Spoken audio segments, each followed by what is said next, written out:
We are at the murky waters of Eternia because we're going to open up the Masters of the Universe Origins figure of Mer-Man, the Ocean Warlord, a major henchman of Skeletor here. This is kind of an important episode here. I got some special effects going because I really like Mer-Man. He's one of my favorite characters amongst good or bad. Always had a fascination with the aquatic theme characters. Even Aquaman's one of my favorite DC heroes. So we're going to open up Mer-Man and talk about him and his figure and all of this. So let's check him out. This will be the first of this particular wave that I am opening.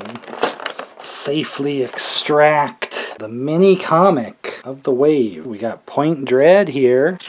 Interesting stuff. Looks like Mer-Man is front and center on the first page. Is Skeletor summoning Cthulhu here? What's going on? Opening Mer-Man after all these many years. Get you here, man. Alright, so he has his own unique vest. Very fishy looking. Of course, the same, underneath piece here. Kind of a strange green. It's not seen anywhere else on him. Green skin, got kind of the monster-y forearms and boots like Skeletor here. So again, this is one that I always dreamed of getting off of this checklist kind of thing on the back of the Point Dread book, because the only He-Man thing I ever got as a kid from the original line. Always dreamed of getting these figures.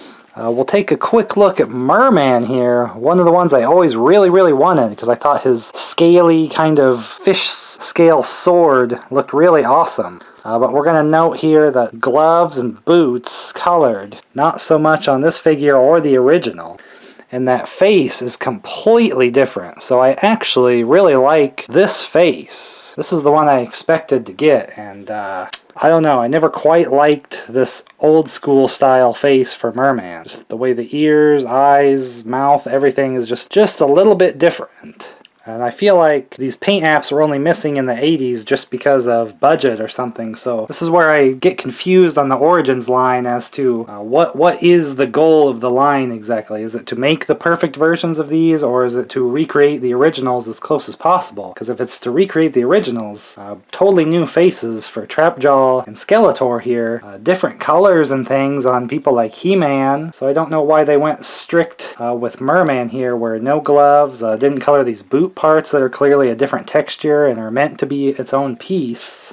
So I'm getting this just because I never got to have the originals, and it's cool to have, one of those original villains just amongst the group, especially my favorite one, Mer-Man. But I believe they did that pack of Lords of Power, which is a pack of figures that looked like these prototype kind of pictures a little bit more. And the early prototypes shown for the Masters of the Universe line as it would get renamed. And I believe they're going to release that Lords of Power style Mer-Man that's going to look like this picture. So I would actually prefer that for my whole collection. So we'll look out for that, and I'll see if I can get a hold of that one to show and talk about here.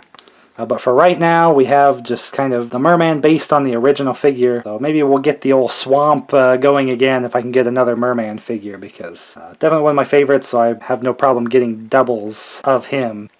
Let's get to his weapon of choice. Eat your heart out, Frosty the Snowman, because your corncob pipe is no match for the corncob sword with kernels.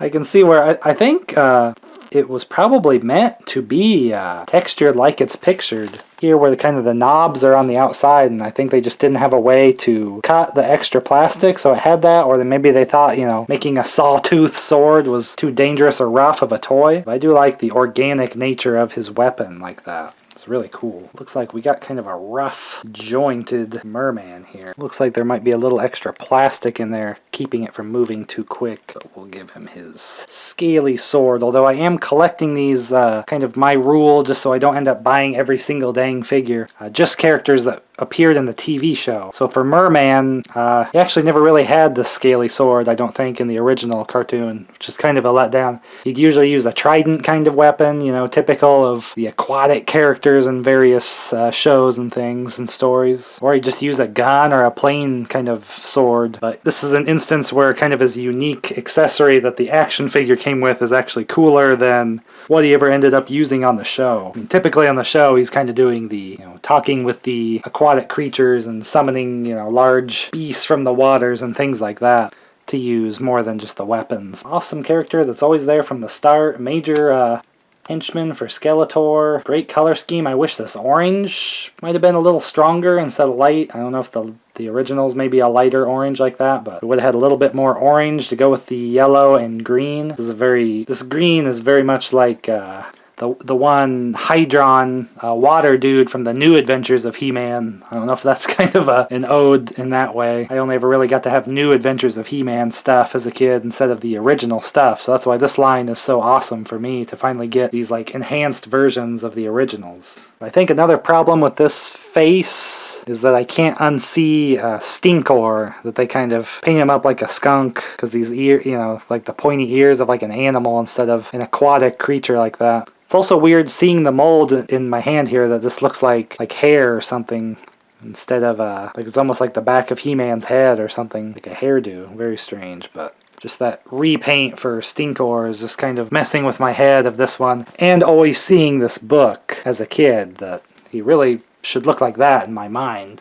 So for this Mer-Man, it's just kind of representing the original toy that I would have liked to have anyway, despite the very different appearance from pictures that I had seen. But I think we'll look for that Lords of Power one if that's what gets released later in a single pack. I feel like that appearance would still, it's still going to be this brand of figure, same size, and it will match up with everything. I think he'll look cooler with this group than this version based on the original one, for what I'm going to do with my collection. I'm kind of doubling it, representing the old toy line, so it'll have the fishy sword and all that, but also just based off of the cartoon that I would always watch. Since I didn't have the original toys, I at least got to watch the cartoon a lot in massive rerun form. And I did do a whole video telling my story as a kid, of not being able to get these original figures and things, so that's a fun video to check out just for the storytelling of it and everything. I think we'll go ahead and take off the vest just because we're crazy.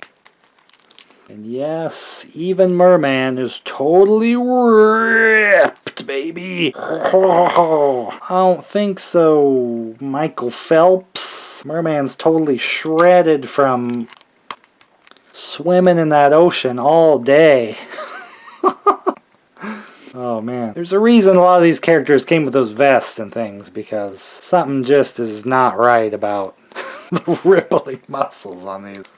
Check out my review of Skeletor, just kind of to reiterate that point of how strange they look with their main vest and things taken off. So I think He-Man probably should have had a unique torso back in the day for his super muscles, but the main idea of the line always was reusing those parts kind of to save the money. That's kind of back to the question of why the shortcomings of the 80s line is presenting itself here in this Origins line, since they've already not stayed true to that original, like changing some of the faces and things and some of the extra colors on, say, He-Man and things like that. Why are some characters not getting the extra touches, like colored boots or something, and some are? I don't know what their choice pattern for that is. But Mer-Man off the checklist in a way, although we're going to look for that other Mer-Man. We pretty much just have Triclops then for that, unless we're going to count the Screech and Zoar down here, but that'll be a cool